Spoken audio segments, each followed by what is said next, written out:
Hello everyone and welcome to a brand new channel. This is Waldron's Cooking.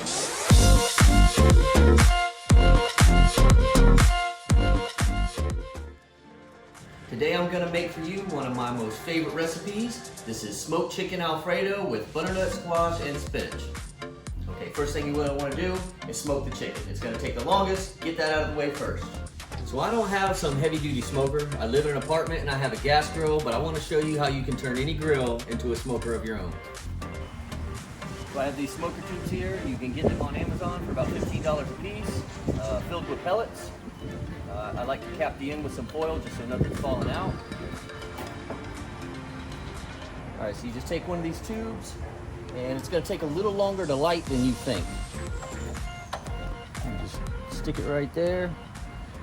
And you're gonna let it go for about 5 minutes before it's truly lit. All right, we got our chicken all seasoned up, ready to go. Grill smoking. Let's get them on there.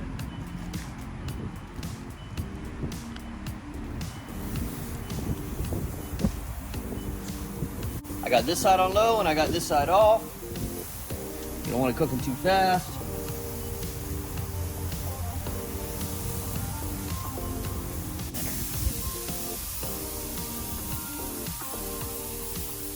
And after they get going for a little bit, I'm gonna go ahead and turn the grill off and it's just gonna be smoke.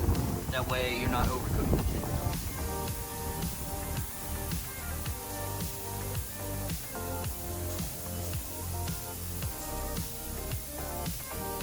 All right, now we're smoking.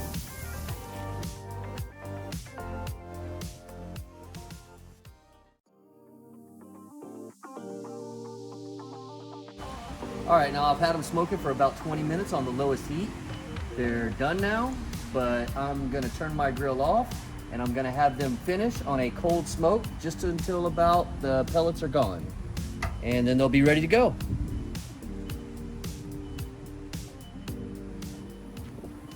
All right, so the chicken is done.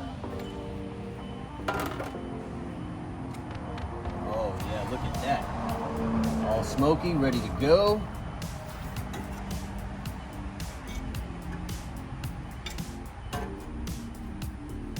Came out perfect. Still juicy.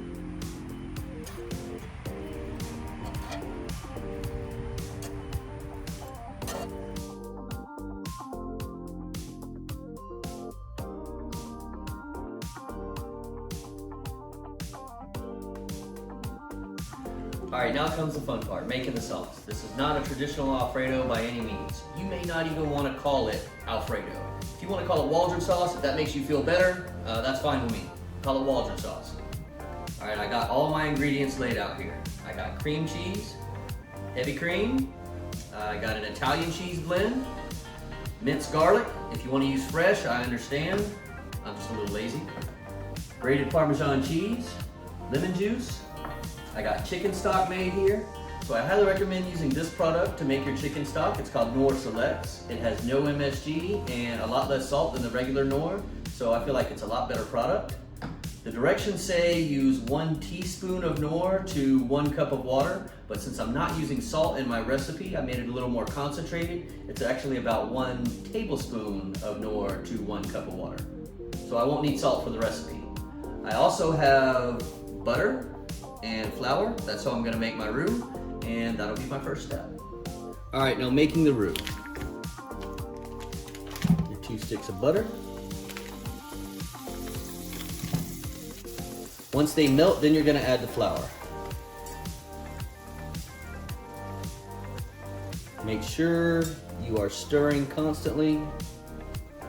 That way the butter don't burn. I'm not gonna need all of this roux, but you can always save it in the fridge and make gravies or another sauce with it later. A roux can be used to thicken sauces or thicken gravies.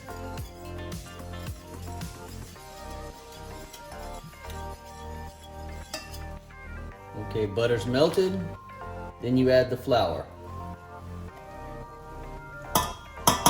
As a rule, it's always equal parts flour to butter to make a proper roux.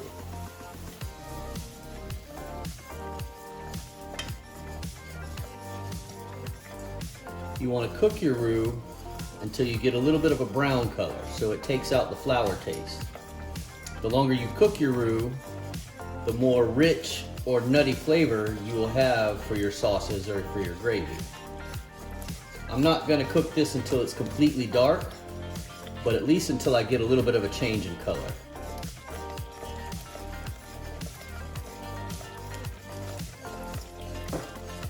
Just remember to stir constantly. If you don't, you could end up with a burnt roux and then you'll have to start over. All right, so now you can see that color starting to change. That's as dark as I'm gonna need it for the sauce that I'm making today. I'm definitely not gonna need all of that roux, but you can always save it. I will keep it in the fridge for my next sauce or my next gravy. All right, now making the sauce. I'm gonna start with 1 quart of heavy cream.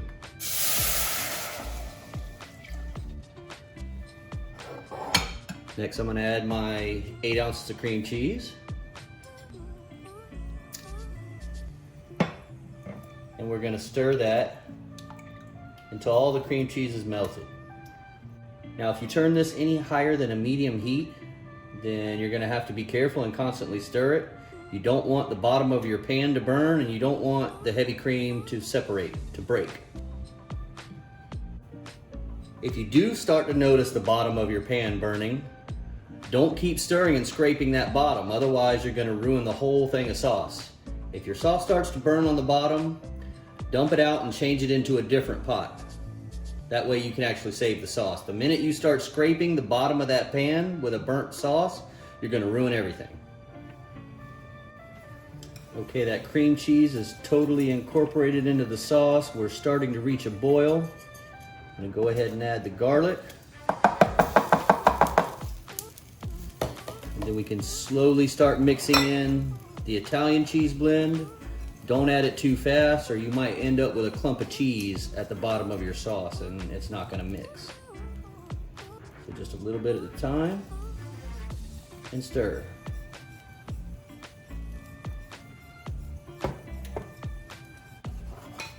Now it's ready for the Parmesan.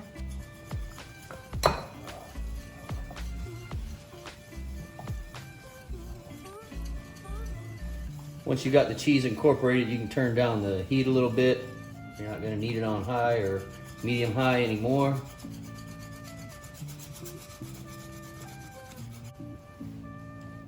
Now the lemon juice.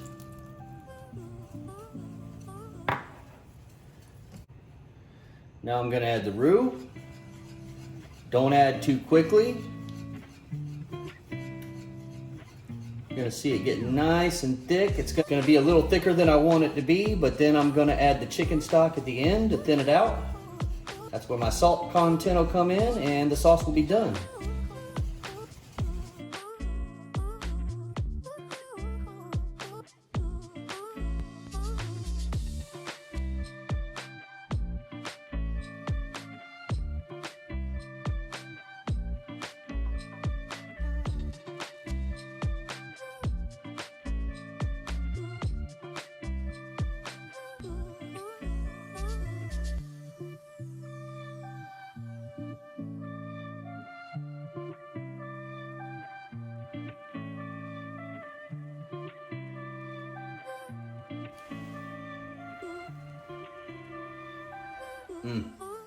Now that's Alfredo elevated, just where I want it. Not too much salt content, perfect amount of lemon, perfect amount of chicken flavor.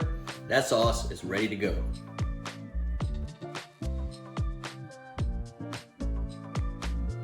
All right, now we're gonna make the butternut squash and spinach dish. You can use this side item with many dishes. It doesn't have to be with the Alfredo. It's just something that I think pairs really well with it. I'm gonna start off with some bacon grease I saved from cooking the bacon. You don't need a lot, but I think it adds a little bit more of a bacony flavor instead of using like an oil, like olive oil or something.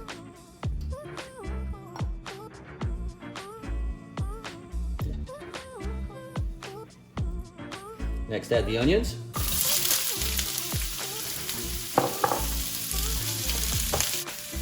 Then we add our garlic.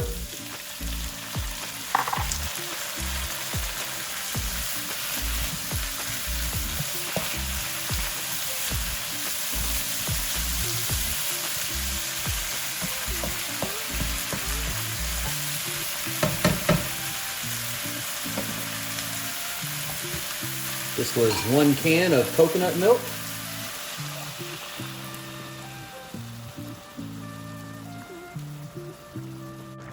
All right, now that we got the coconut milk in there, boiling good, it's starting to reduce.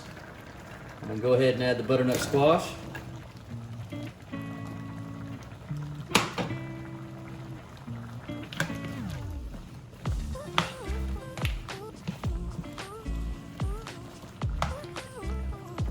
Butternut squash does take a little while to cook, depending on how soft you want it. I still like a little bit of firmness. So if you're in doubt, just give a piece a little taste, and you can see how done it is.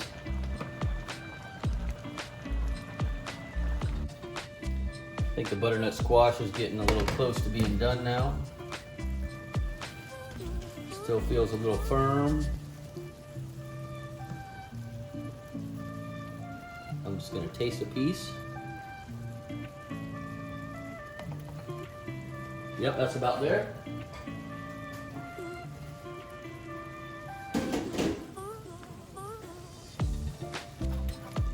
And add a tablespoon of curry powder, heaping tablespoon. More or less, depending on your taste.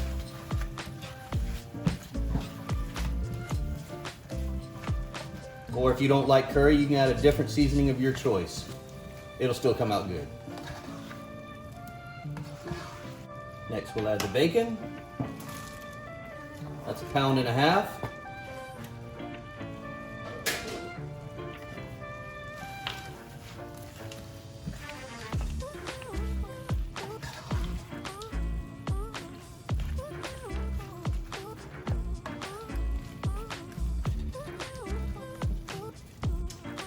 And honey is optional. I prefer Wildflower Honey or whatever dark honey you can find. I think it gives a little better flavor than, like, say, an orange blossom honey or something that's lighter. Nice and sweet.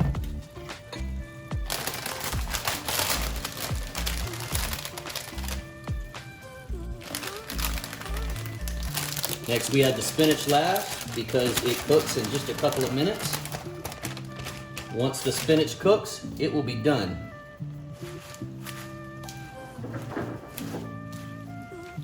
Well, you see it's looking almost done there already. It doesn't take long for the spinach to cook. That's why you don't add it early.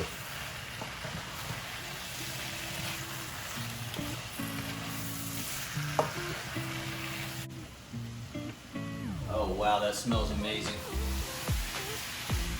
I wish you could smell it. Try the recipe, you will be able to smell it.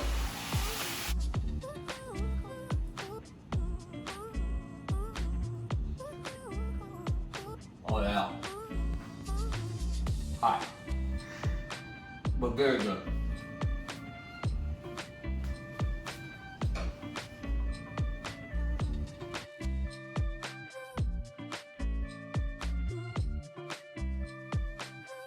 All right, I got my water boiling. A lot of people think you need to add salt to the water, but I think you're gonna get enough salt content from the sauce and everything else, but that's not really necessary. A lot of people think you also need to add oil to the water. That's not really gonna be necessary either. I think it makes an oily noodle and it takes away from the dish. I prefer angel hair for this dish, but use whatever pasta you like. It's not really gonna matter.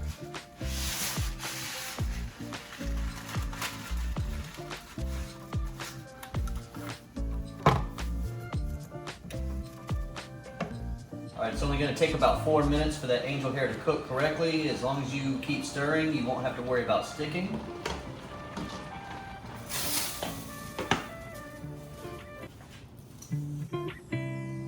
Okay, I gave the pasta a light rinsing in hot water. That way you won't have to add oil to your pasta. I hate an oily pasta. I think that really takes away from the dish. And now all we have to do is plate.